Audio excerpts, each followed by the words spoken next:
Yang bercacat itu manusia perjanjian lama gagal mentaati. Makanya Tuhan pakai metode cara yang lain, namanya perjanjian yang lain, yaitu perjanjian baru.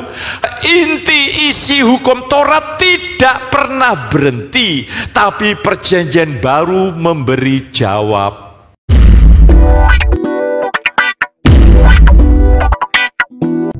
Shalom saudaraku yang dikasihi Tuhan. Pada kesempatan ini kita akan mendengarkan firman Tuhan melalui hamba-Nya.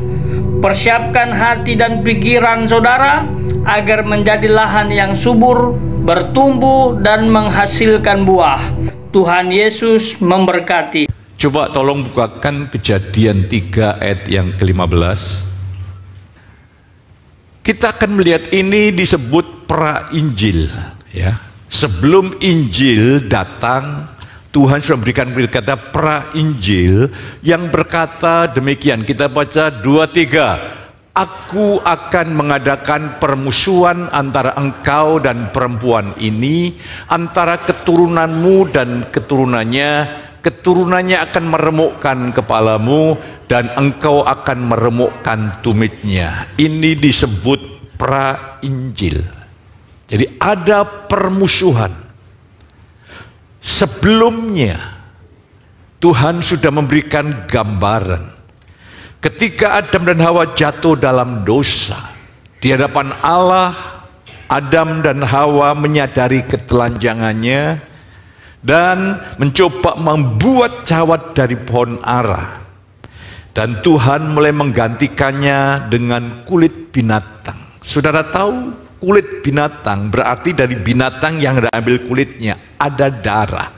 Jadi seluruh isi Alkitab itu adalah fokus pusatnya di kemudian hari nanti. Ini menurut perjanjian lama akan datang seseorang dari keturunan wanita ini, ya, yaitu Yesus Kristus, yang akan meremukkan, yang akan menghancurkan iblis dan kerajaannya.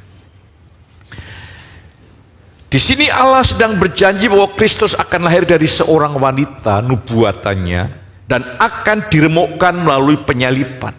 Jadi ada permusuhan, keturunan ular itu, iblis akan meremukkan kepala Yesus, yaitu melalui penyalipan. Yesus betul-betul berhasil diremukkan, seolah Yesus mati tersalib.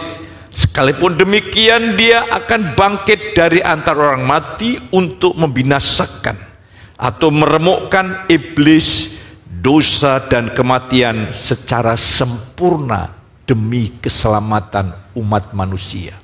Inilah pra-Injil itu sebelum saudara melihat Alkitab. Jadi jawaban dari sejak semula hanya ada pada sosok pribadi Yesus yang akan meremukkan. Kita lihat, yang akan meremukkan iblis, dosa dan kematian. Jadi sebetulnya kita ini orang yang mewarisi perjanjian Allah, karya berkat Allah, di mana iblis, musuh yang sudah dikalahkan, puncaknya ketika Yesus datang kedua kali. Iblis dan segala pengikutnya akan ditawan, dimasukkan ke dalam api neraka, dan kerajaan Allah akan hadir, Kristus sebagai Raja. Dosa juga sudah dihancurkan. Dulu dosa itu tuan. Kita ini menjadi budak-budak dosa. Tetapi Tuhan telah menaklukkan dosa, sehingga anugerah Tuhan sekarang, janji Tuhan, dosa tidak lagi berkuasa. Dan iblis telah ditaklukkan, dan yang terakhir adalah maut telah ditaklukkan, ditawan. Memang Yesus mati, tapi pada hari yang ketiga bangkit dari antara orang mati. Dan Paulus mendengungkan kematian, kebangkitan Yesus ini, berkata, "Hai maut, di manakah sengatmu?" Sebetulnya saudara dan saya sebagai manusia baru, manusia rohani, manusia baru saudara ini telah dibaharui, dicipta ulang, dan saudara telah memiliki hidupnya Allah. Saudara telah memiliki hidupnya Yesus yang sudah dimuliakan. Sebetulnya tidak ada kematian bagi saudara dan saya. Tidak ada kematian. Lah mengapa ada kematian? Itu karena Tuhan ingin membawa kita dari dimensi yang manusiawi, dari dunia yang lama ini masuk dalam persekutuan dengan Kristus untuk selama-lamanya, karena memang tugasnya sudah selesai. Jadi hari ini saudara diberikan anugerah untuk menang atas iblis, menang atas dosa, dan tidak dihantui ketakutan akan kematian. Lah kita lihat sekarang ini tema kita adalah Alkitab Perjanjian Lama, dan Alkitab Perjanjian Baru adalah firman Allah. Ini perlu kita pahami. Berarti Alkitab Perjanjian Lama dan Perjanjian Baru itu punya kedudukan yang sama. Nanti saya ingin mengajak saudara, mungkin selama ini menjadi pertanyaan-pertanyaan yang akan Tuhan jawab. Satu pertanyaan. Kalau memang hukum Taurat itu tidak bisa dilakukan oleh manusia, mengapa Allah berikan? Di manakah keadilan Allah? Kita buka di dalam Yohanes 5 ayat yang ke-39-40. Kamu menyelidiki kitab-kitab suci sebab kamu menyangka bahwa olehnya kamu mempunyai hidup yang kekal. Tetapi walaupun kitab-kitab suci itu memberi kesaksian tentang aku, namun kamu tidak mau datang kepadaku untuk memperoleh hidup itu. Jadi ini konsep orang Yahudi dengan mempelajari kitab-kitab Taurat dan kitab Nabi. Mereka beroleh hidup yang kekal. Lah, saya ingin menjelaskan apa isi perjanjian lama itu. Kitab perjanjian lama itu isinya, kalau saudara baca, kejadian pertama itu penciptaan. Kejadian 2 manusia diciptakan, ditempatkan di Taman Eden. Kejadian yang ketiga tentang kejatuhan manusia. Dan selanjutnya berjalan. Di sana ada kedua keturunan orang yang beriman dan orang yang tidak beriman. Dan akhirnya sampai di ayat pasal yang ke-12, pasal 12, Allah panggil Abraham. Dari Abraham itu lahirlah Ishak. Dari Ishak lahirlah Yakub. Dari Yakub punya anak 12. Salah satunya anak bungsu namanya Yusuf. Yusuf dinubuatkan oleh mimpi yang datang dari Tuhan akan kelak menjadi raja. Dan akhirnya oleh pertolongan anugerah Tuhan, Yusuf menjadi raja di Mesir, raja muda di Mesir. Dan terjadi kelaparan hebat di Israel, di Yerusalem. Akhirnya saudara keluarga besar dibawa ke Mesir. Dan Yusuf menjadi sangat berjaya luar biasa. Dari orang-orang Israel itu beranak pinak sangat banyak, sangat amat banyak. Dan sampai raja Mesir setelah berganti-ganti raja tidak mengenal Yusuf. Disitulah terjadi bahwa bangsa Israel diperbudak. Tapi sebelum peristiwa itu terjadi, Tuhan sudah menubuatkan dari keturunan Abraham nanti akan diperbudak oleh bangsa asing dan aku akan melepaskan. Jadi kalau saya melihat sejarah dunia ini ada, itu membuat skenarionya Tuhan. Ya.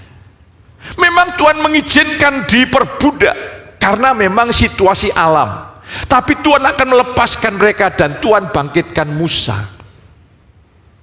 Setelah Musa diutus, bangsa Israel bisa keluar. Dalam perjalanan itu turunlah Taurat. Itulah perjanjian, karena Allah kita adalah Allah perjanjian. Allah dalam membangun hubungan dengan umat manusia itu namanya melalui perjanjian, bukan melalui personal, ya hubungan pribadi. Hubungan pribadi ini tidak boleh mengalahkan hubungan perjanjian. Lah setelah hukum Taurat ada, bangsa Israel masuk tanah Kanaan di bawah kepemimpinan Yosua. Dan setelah itu mulai muncul hakim-hakim, belum ada raja. Hakim-hakim itu dituntun, dipimpin, dibangkitkan oleh Tuhan. Setelah itu bangsa Israel ikut bangsa-bangsa lain minta raja. Tuhan bangkitkan raja yang pertama, yaitu Saul.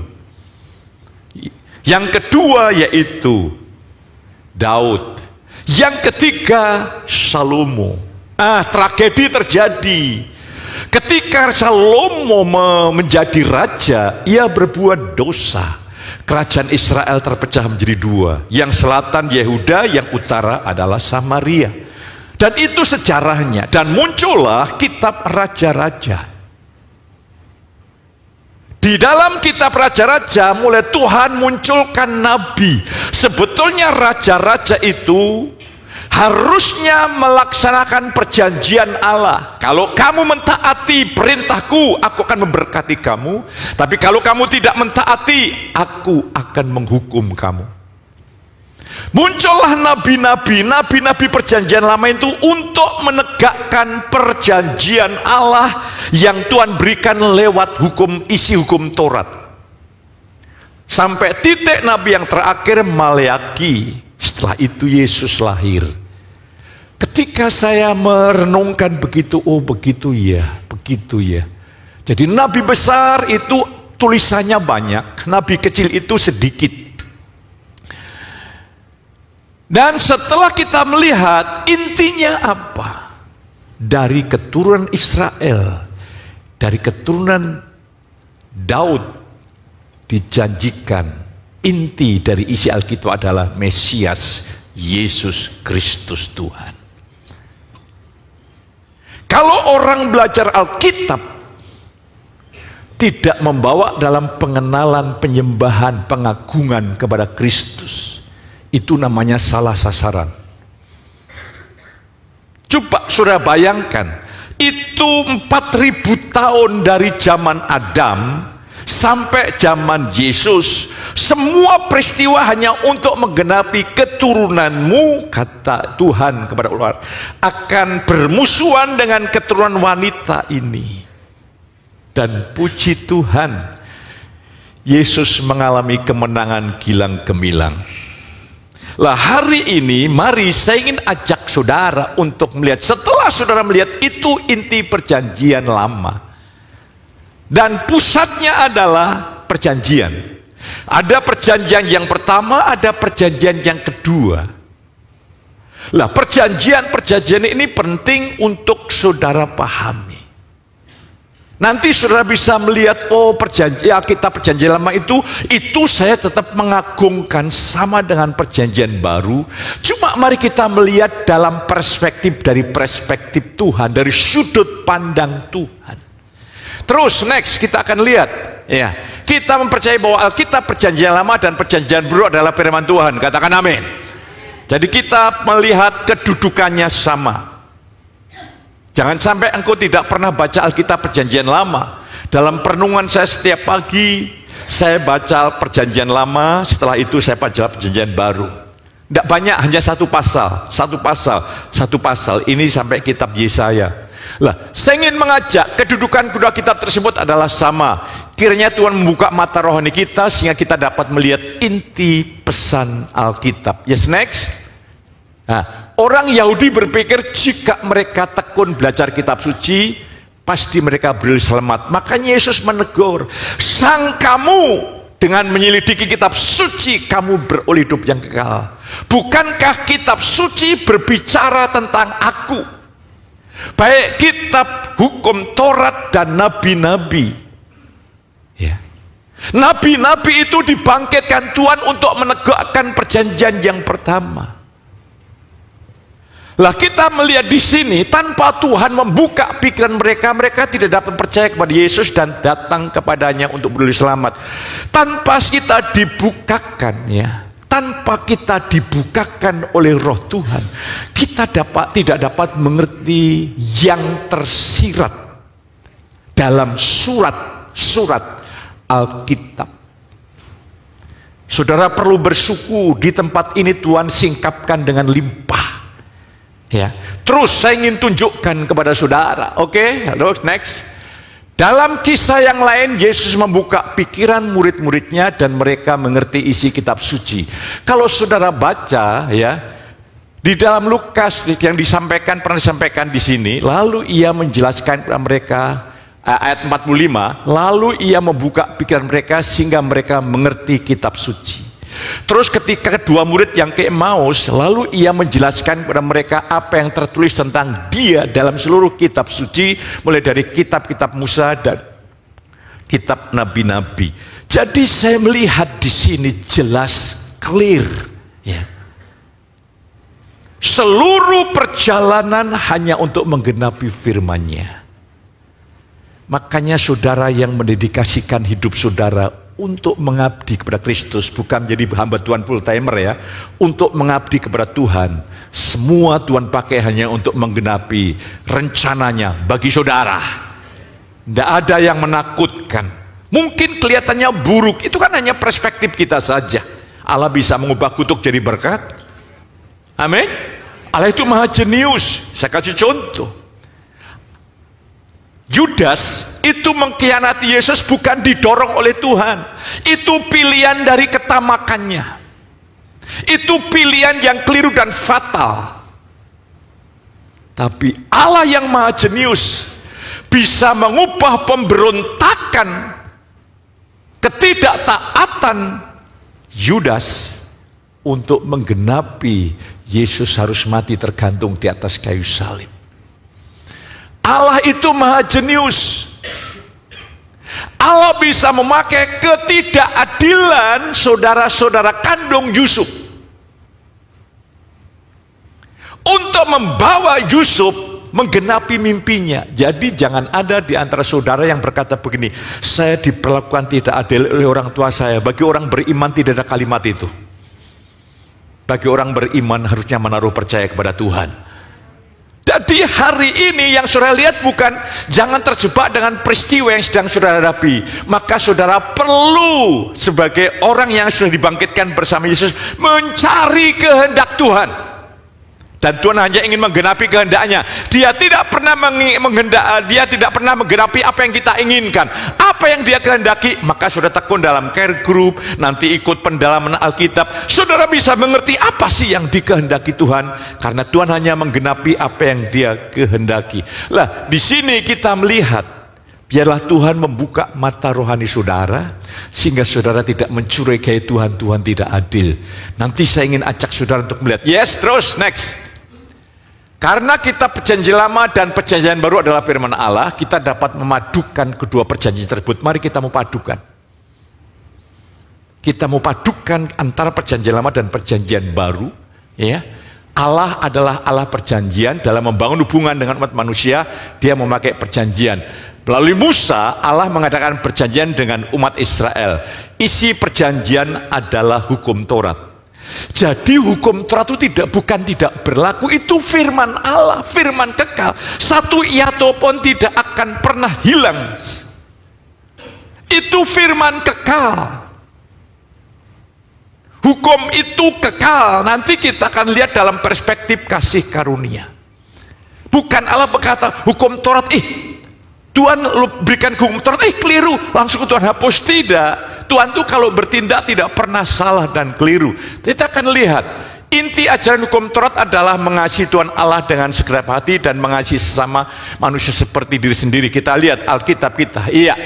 Jawab Yesus padanya, kasihlah Tuhan Allahmu dengan segenap hatimu dan dengan segenap jiwamu dan dengan segenap akal budimu. Itulah hukum yang terutama dan yang pertama. Terus, dan hukum yang kedua yang sama dengan itu ialah kasihlah sesama manusia seperti dirimu. Pada kedua hukum inilah tergantung seluruh hukum Taurat dan kitab para nabi. Itu kita lihat, kalau kita peras hukum Taurat itu isinya adalah mengasihi Tuhan dengan segenap hati, segenap jiwa, segenap kekuatan, mengasihi sesama seperti mengasihi diri sendiri.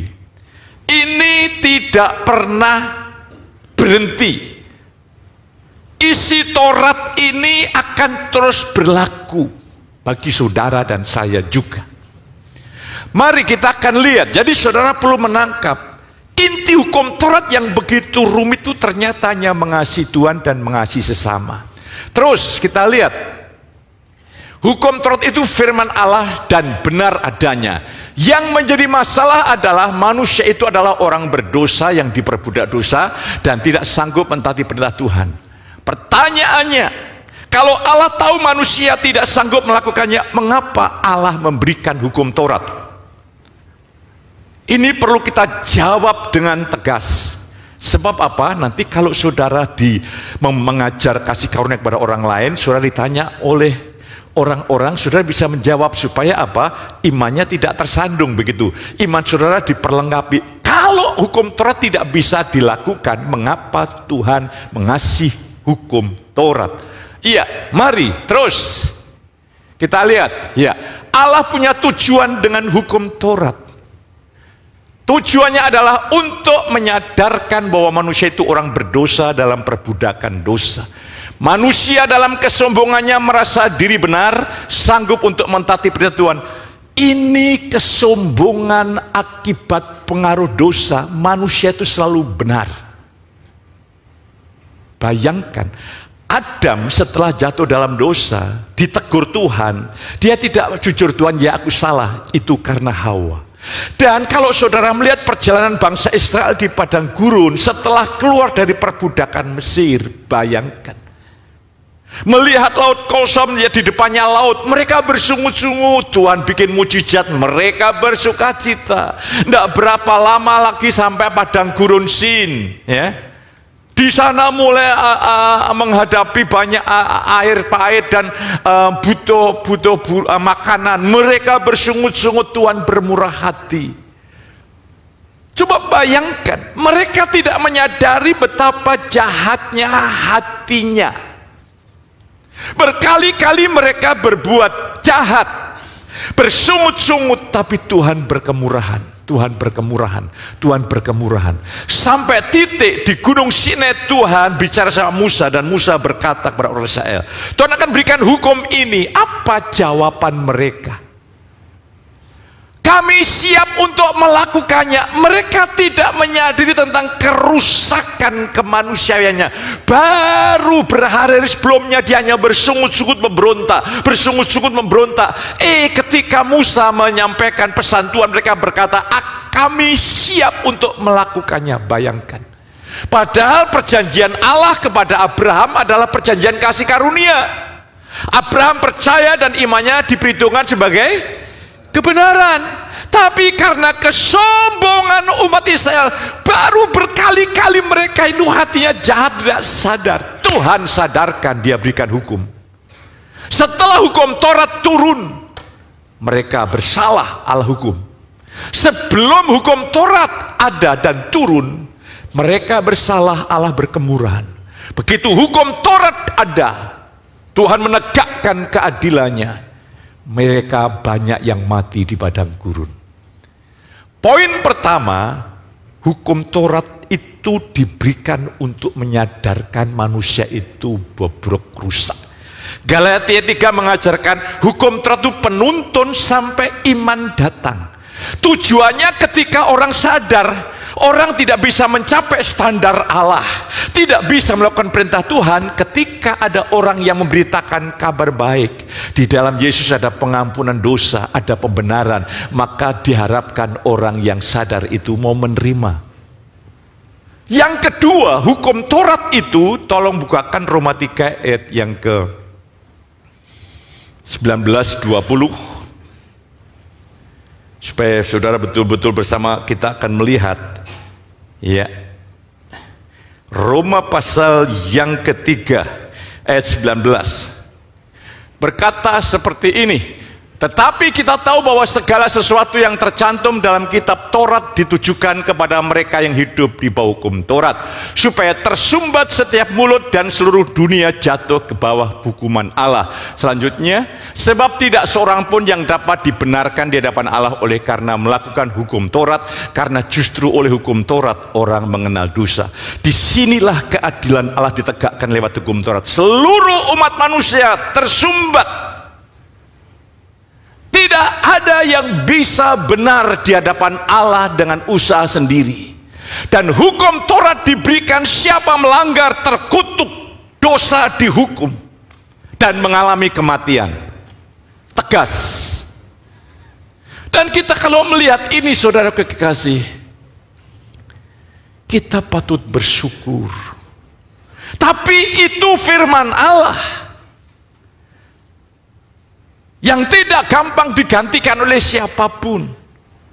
Mari hari ini kita akan di akhir tahun 24 ini Tuhan mengajarkan sesuatu yang sangat berharga sehingga saudara melihat firman Allah Alkitab Perjanjian Lama dengan penuh ucapan syukur untuk melihat anugerah Tuhan yang luar biasa. Terus kita akan lihat, ya, next. Allah punya tujuan dengan hukum Taurat. Tujuannya adalah untuk menyadarkan bahwa manusia itu berdosa. Manusia butuh rahmat Tuhan. Manusia butuh anugerah Tuhan. Dan seluruh umat manusia tidak ada pengharapan untuk bisa mencapai benar di hadapan Allah. Tuhan memberikan kabar baik. Orang dibenarkan dengan cuma-cuma melalui penebusan Yesus.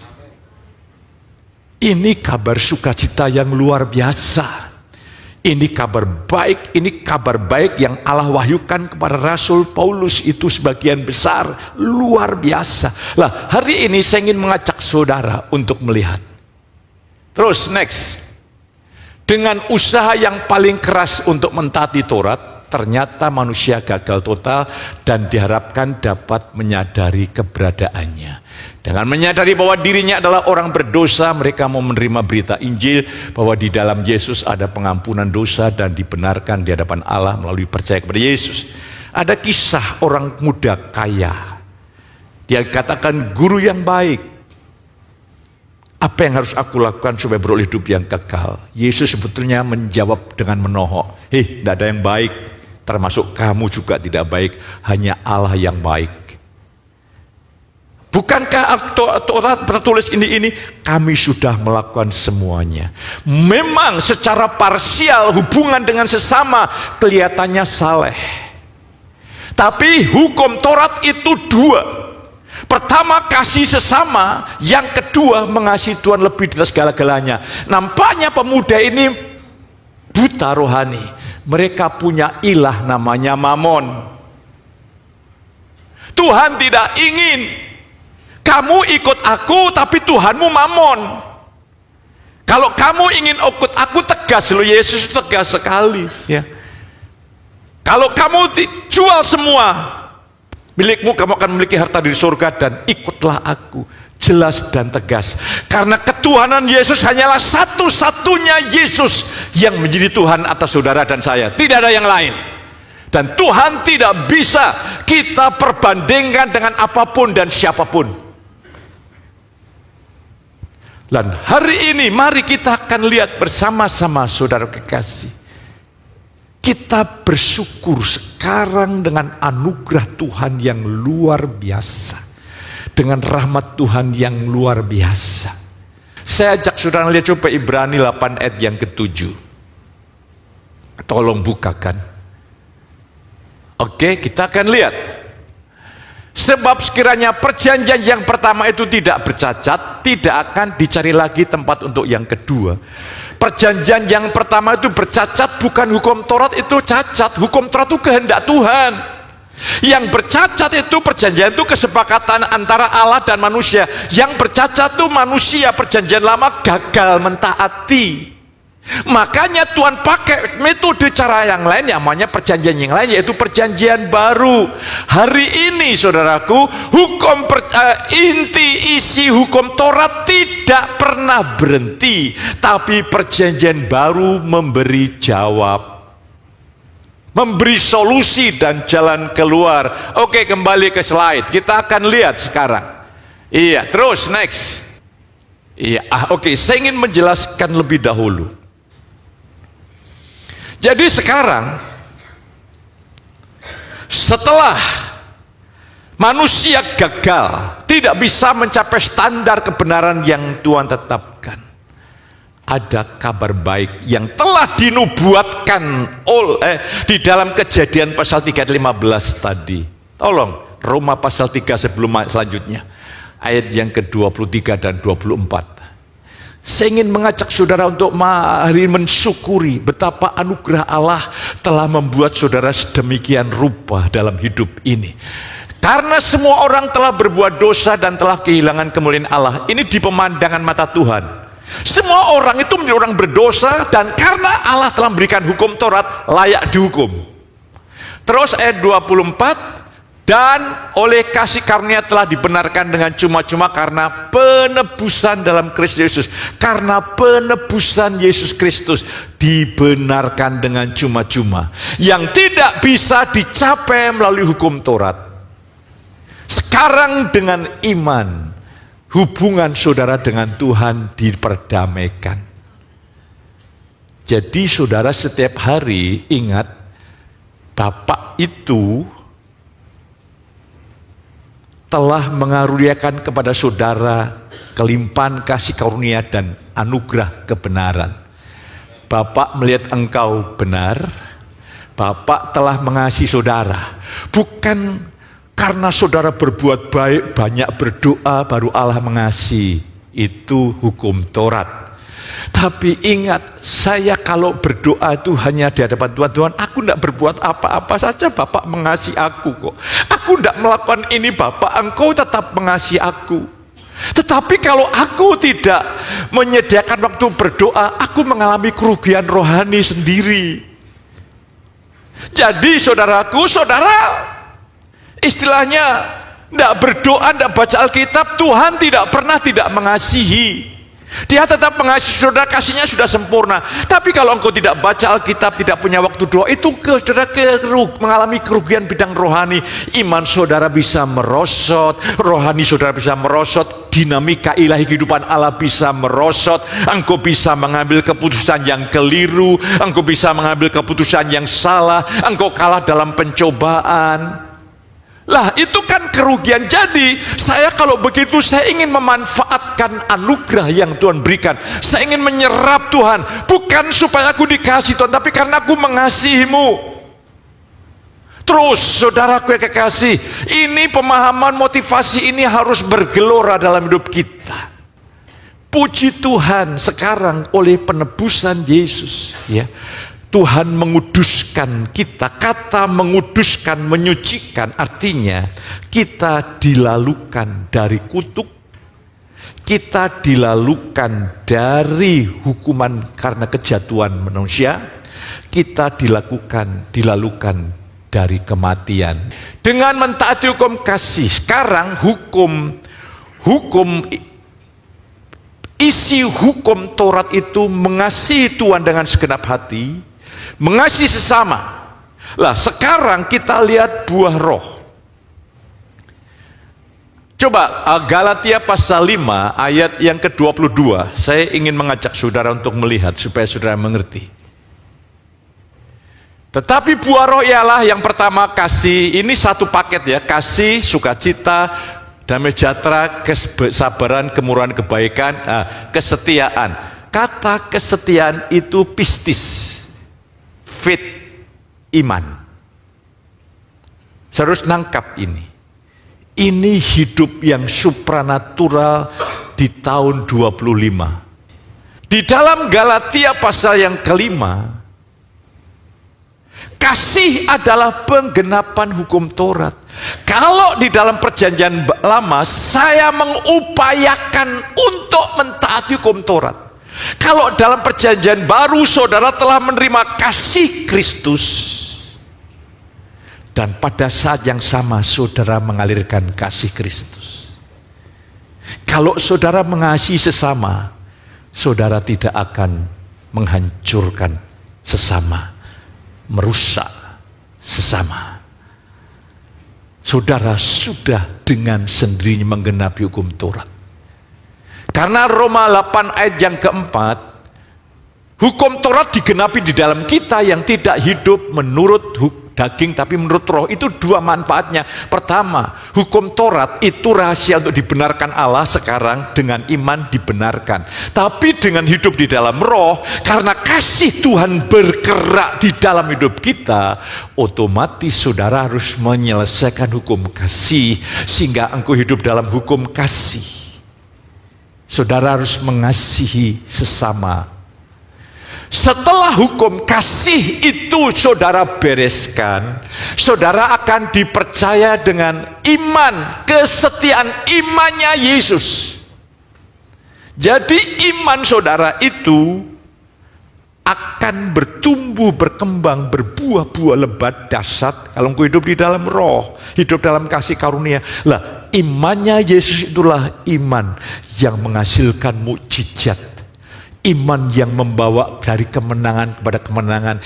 Iman yang membuat Yesus dimampukan oleh anugerah Tuhan untuk taat sampai mati atas kayu salib. Itu iman. Dan Galatia 2 ayat yang ke-20, hidup yang kuhidupi dalam daging, berarti saya hidup, tapi saya yang lama sudah disalibkan. Saya yang baru ini hidup di dalam tubuh ini adalah hidup oleh iman Yesus. Ini akan Tuhan percayakan, saudara tidak hidup dengan iman saudara, iman Yesus. Dan iman Yesus sudah saya jelaskan beberapa minggu yang lalu. Saudara akan dipercaya dengan imannya Yesus. Ini dahsyat sekali. Ini luar biasa. Ketika Yesus menghadapi kebutuhan karena ditagih bayar pajak, dia bayar pajak. Imannya mulai beroperasi. Petrus tangkap ikan di danau itu. Mulut ikan pertama buka, itu ada uangnya untuk membayar aku dan kau. Saudara kekasih, saudara kalau begitu tidak perlu kerja. Oh, kerja itu bagian daripada ibadah, itu panggilan kita. Bapak sampai sekarang bekerja, Yesus berkata aku bekerja. Jadi kerja itu juga adalah gambaran Allah. Jadi saudara, kerja ini adalah anugerah Tuhan. Tapi di balik kerja ini saudara punya kuasa di mulut. Hidup dan mati dikuasai lidah. Kalau saudara pengen hidup berkecukupan di tangan Tuhan, jangan pernah berkata-kata kekurangan. Kalau saudara ingin keluargamu dan keturunanmu baik-baik, sehat-sehat, jangan keluarkan kutuk. Jangan keluarkan hal-hal yang negatif. Imannya Yesus, bagaimana imannya Yesus? Dia berkata begini, hei pohon ara, aku ingin makan buah muda dapat. Mulai sekarang engkau tidak akan mengeluarkan buah lagi. Imannya adalah dia percaya, dia berkata-kata. Dan Petrus berkata, guru, Tuhan, kemarin yang kau katakan terjadi. Hei, kamu juga melakukan sama. Percayalah kepada Allah. Itu dalam bahasa Yunani adalah have faith of God. Milikilah imannya Allah, imannya Yesus. Lah saudara, imannya Yesus itu akan bekerja kuat di dalam saudara. Iman yang mencipta dari yang tidak ada menjadi ada. Tapi ini tidak dipahami oleh orang Kristen yang duniawi, tidak nangkap ini. Karena orang Kristen duniawi selalu berjalan dengan logika. Jadi inilah dimensi kita. Kepada Adam dikaruniakan untuk memberi nama seluruh binatang. Sifatnya seperti nama yang diberikan Adam. Saudara, di dalam dunia baru kita diberi kuasa untuk memberi nama. Berikan nama anak-anakmu yang bagus gitu loh. Masa punya anak tinggi, kecil, kurus, rambutnya sedikit, panggil cong kuncong. Saudaraku, maka anak kita kayak kuncung. Perkatakan hal yang besar. Ya. Terus saya perkatakan pada gereja ini. Gereja ini adalah gereja penuai jiwa-jiwa. Saya mulai perkatakan, saya tidak mau terpengaruh oleh apapun. Saya hanya ingin hidup dalam realitas firman-Nya. Lakukan itu dalam kehidupanmu, dalam ekonomi, dalam pekerjaan, dalam karir, dalam segala perkara. Imannya Yesus nanti Tuhan percayakan luar biasa dahsyatnya. Terus, next. Tantangan Yesus bagi kita yang percaya adalah melakukan pekerjaan yang Yesus lakukan bahkan lebih besar. Ya, ketika kita hidup dalam iman Yesus, hal itu dapat kita lakukan. Yes, ayat selanjutnya. Ada enggak ayat selanjutnya? Iya, kita baca bersama-sama. 2, 3. Aku berkata kepadamu, sesungguhnya barang siapa percaya kepadaku, ia akan melakukan juga apa? Pekerjaan-pekerjaan yang aku lakukan, bahkan pekerjaan-pekerjaan yang lebih besar daripada itu, sebab aku pergi kepada Bapa. Lebih luas jangkauannya. Zaman Yesus belum ada televisi, belum ada WhatsApp, belum ada telepon. Sekarang pelayanan lewat telepon, konseling lewat telepon bisa terjadi, dan mujizat dinyatakan dengan luar biasa. Hari ini kalau Tuhan menantang kita, itu Tuhan serius. Dia ingin engkau melakukan hal yang besar, yang spektakuler. Hukum Taurat prinsipnya masih berlaku. Cuma hukum Taurat tidak memberikan kepada kita kekuatan kuasa. Di dalam perjanjian baru, lewat kematian Yesus, cukup kita diperdamaikan dengan Allah. Hubungan kita penuh damai sejahtera dengan Allah. Setiap hari saudara harus mengalami hubungan damai sejahtera. Katakan amin. Engkau dibenarkan kudus itu karena penebusan Yesus. Jadi engkau kudus selama-lamanya, benar selama-lamanya, sempurna selama-lamanya. Engkau bisa keliru, engkau bisa jatuh, tapi tidak pernah tergeletak. Katakan amin. Tapi rohnya tinggal di dalam hidup kita, memampukan saudara untuk menyenangkan hati Allah dalam segala aspek kehidupan kita. Jadi dua hal ini tidak boleh terpisah, antara indikatif dan imperatif. Artinya hubunganmu dengan Tuhan penuh dengan damai sejahtera. Hubungan saudara dengan sesama juga tidak menjadi batu sandungan. Saudara bisa menyatakan Kristus dengan luar biasa, dan hari ini imannya Yesus akan Tuhan percayakan berlimpah-limpah dengan saudara. Engkau berkata sesuatu terjadi. Terima kasih saudaraku sudah mendengarkan penjelasan hambanya Bapak Pendeta Petrus Putu. Apa yang beliau sampaikan sangat-sangat memberkati saya secara pribadi. Bagaimana dengan saudara? Silahkan isi pertanyaan apabila ada atau pernyataan di kolom komentar. Kita akan jawab berdasarkan firman Tuhan atau pandangan yang alkitabiah. Alkitab memiliki dua sisi. Yang pertama perjanjian lama, dan yang kedua perjanjian baru. Perjanjian lama dan perjanjian baru memiliki kaitan atau saling keterkaitan. Perjanjian lama tidaklah berdiri sendiri. Demikian juga dengan perjanjian baru. Perjanjian lama adalah kitab yang awal, dan perjanjian baru adalah kitab yang akhir. Atau perjanjian lama bicara tentang nubuat atau tipologi, dan perjanjian baru merupakan penggenapan. Jadi kita harus paham apa sebenarnya kaitan perjanjian lama dengan perjanjian baru. Jangan mau kita difitnah, diputarbalikkan oleh agama seberang yang mengatakan bahwa orang Kristen mencuri perjanjian lama atau mencuri kitab orang-orang Yahudi. Mereka tidak paham, mereka hanya bisa memfitnah, menyampaikan pesan yang sifatnya menuduh. Mereka tidak punya bukti yang akurat, tidak punya bukti yang kuat, hanya sekedar asal bunyi.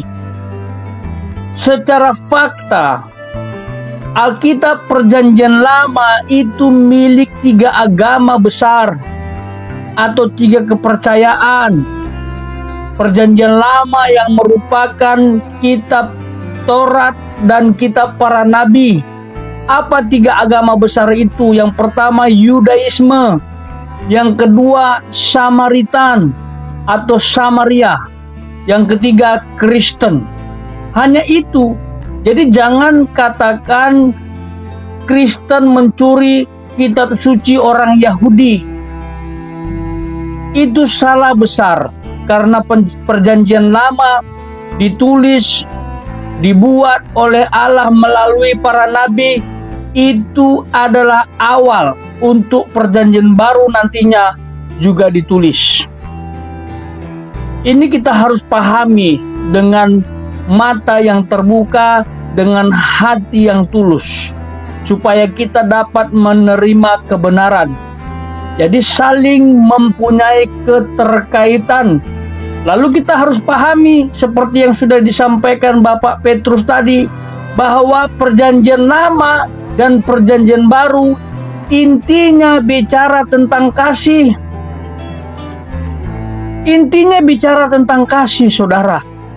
Yang pertama kasih kepada Allah, dan yang kedua kasih kepada sesama. Dan Alkitab perjanjian lama dan perjanjian baru itu memiliki pesan yang kuat mengenai Yesus yang dinubuatkan, atau Yesus sebagai bayang-bayang melalui peribadatan orang Yahudi. Sementara dalam perjanjian baru, Yesus bukan lagi sebagai bayang-bayang, tetapi sudah digenapi karena Yesus Kristus telah datang untuk menyelamatkan manusia berdosa, untuk menyerahkan hidupnya mati di salib. Dan apa yang terjadi dalam perjanjian baru mengenai kematian Kristus, penyaliban Kristus untuk orang berdosa, telah dicatat dalam kitab perjanjian lama.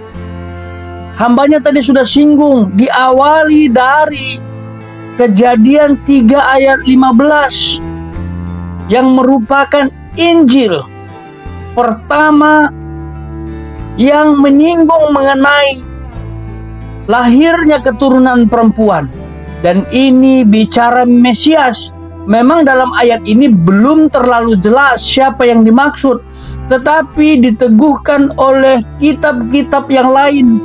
Kitab Mika pasal 5 misalnya, Yesaya pasal 9, Yesaya pasal 43, Yesaya 53 dan 63, dan banyak kitab-kitab lainnya dalam perjanjian lama bicara tentang nubuat atau tipologi Kristus atau kedatangan Yesus atau inkarnasi Allah menjadi manusia. Dan penggenapannya lengkap dalam perjanjian baru, saling berketerkaitan. Intinya bicara satu pribadi, intinya bicara satu berita, yaitu karya keselamatan, berita keselamatan, berita sukacita, berita yang kalau orang berdosa terima Yesus sebagai Tuhan dan Juru Selamat, maka orang tersebut akan diselamatkan dan keselamatannya kekal. Pasti, bukan mudah-mudahan. Inilah Alkitab kita. Inilah Alkitab kita, saudara. Ada 66 kitab, 39 kitab perjanjian lama, 27 perjanjian baru. Inilah Alkitab yang merupakan pesan Tuhan untuk manusia, supaya manusia kembali kepada Tuhan, supaya manusia dapat bercermin apakah hidupnya sesuai dengan kehendak Tuhan atau tidak, apakah kehidupannya sudah sesuai dengan tujuan Tuhan atau tidak. Ingat, tujuan Tuhan menciptakan manusia itu adalah untuk kemuliaan Tuhan.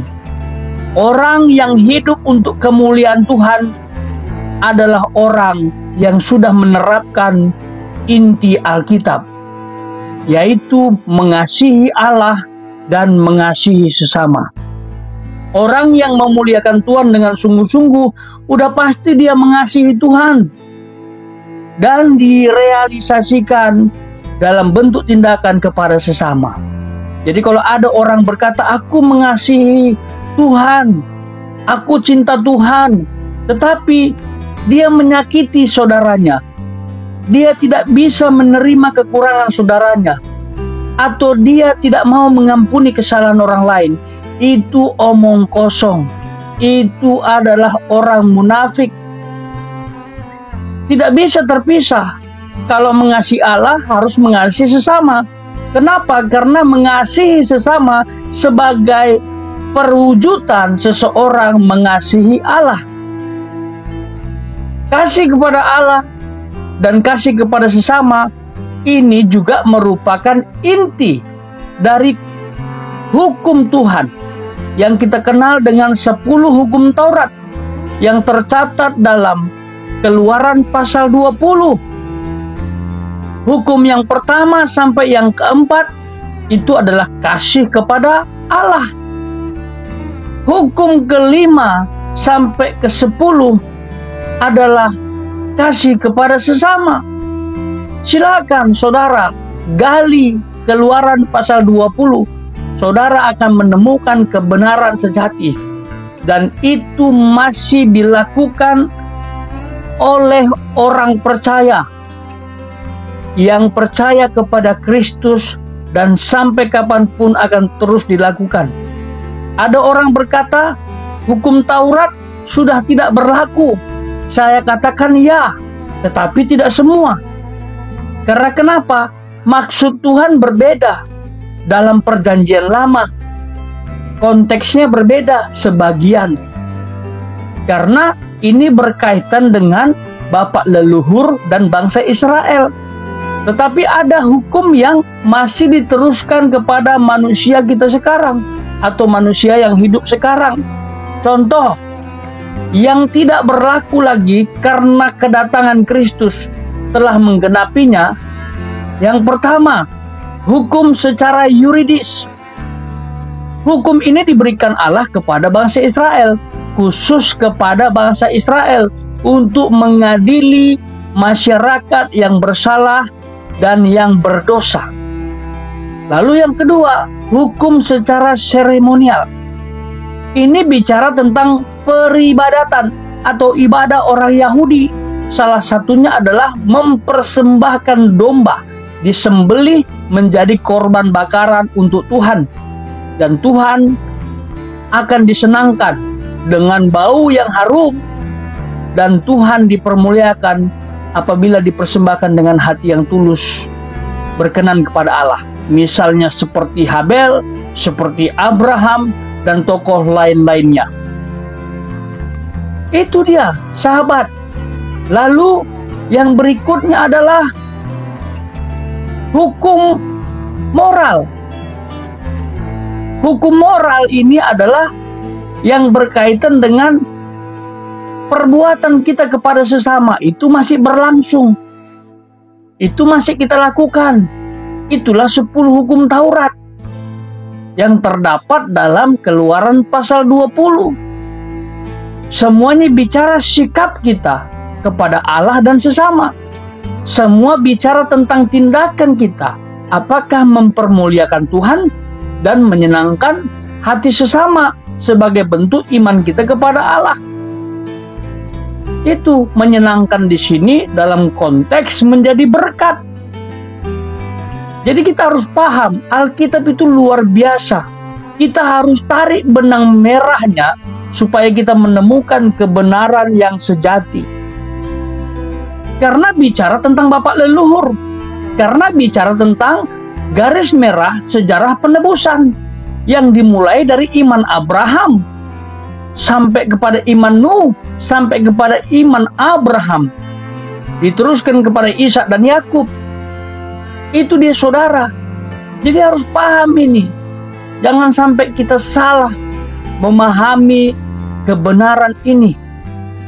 Bicara tentang sejarah penebusan, ini bicara tentang Yesus Kristus yang merupakan inkarnasi Allah atau Allah yang menambah kodrat kemanusiaan atau menjadi manusia sesuai dengan Yohanes pasal 1 ayat 14. Firman menjadi manusia. Itu sebenarnya esensinya. Karena Abraham adalah bapak leluhur yang menerima janji Tuhan untuk Mesias datang. Mana janji Allah kepada Abraham, Ishak dan Yakub yang mengarah ke Mesias? Saya akan tunjukkan. Ada 3 janji Allah kepada Abraham telah digenapi. Yang pertama, janji keturunan seperti pasir di laut, seperti bintang di langit. Dan ini bicara tentang keturunan Abraham secara fisik, yaitu Israel yang sekarang. Dan orang yang percaya kepada Kristus juga keturunan Abraham, tetapi secara spiritual, karena kita telah dicangkokkan kepada Israel. Itu Jadi kita harus mengerti ini. Jangan sampai kita salah. Karena Israel memiliki keterkaitan dengan kita, atau kita memiliki keterkaitan dengan bapak leluhur. Karena Mesias lahir dari bapak leluhur. Itu janji yang pertama. Janji yang kedua, tanah pusaka, yaitu tanah Kanaan yang telah digenapi, dan bangsa Israel telah tinggal di sana. Mereka telah merdeka 1948. Mereka tetap di sana dan akan terus di sana. Janji Tuhan digenapi. Lalu yang terakhir, oleh karenamu seluruh bumi akan menerima berkat, akan terima berkat, akan diberkati. Itulah bicara tentang Mesias. Jadi Abraham dan keturunannya atau bangsa Israel merupakan jembatan keselamatan, jembatan yang melahirkan Mesias. Melalui silsilah Abraham lah Mesias datang. Itu dia, sahabat. Jadi semuanya berkaitan dengan Yesus Kristus. Semuanya mengarah kepada Yesus Kristus. Yesus Kristus yang dibicarakan berabad-abad, beribu-ribu tahun, dan Yesus Kristus juga yang telah digenapi dan yang akan datang menjemput orang percaya. Oleh sebab itu, saudara-saudara, buka hatimu, terima Yesus sebagai Tuhan dan Juru Selamat, karena dialah inti pesan Alkitab, karena dialah sentral Alkitab. Terima dia sebagai Tuhan dan Juru Selamat. Apabila engkau mau diselamatkan, dengar fakta ini. Tidak ada keselamatan di luar Yesus. Apabila engkau mau diselamatkan, harus melalui Juru Selamat. Siapa Juru Selamat itu? Juru Selamat itu adalah Yesus Kristus. Hanya ada satu jalan, yaitu Yesus Kristus. Ini sesuai dengan Yohanes 14 ayat 6 yang berkata, Akulah jalan dan kebenaran dan hidup. Tidak ada seorang pun yang sampai kepada Bapa kalau tidak melalui aku. Diteguhkan dalam Kisah Para Rasul pasal 4 ayat 12. Di bawah kolong langit ini tidak ada oleh karena nama lain seseorang dapat diselamatkan kecuali dengan nama Yesus Kristus Tuhan.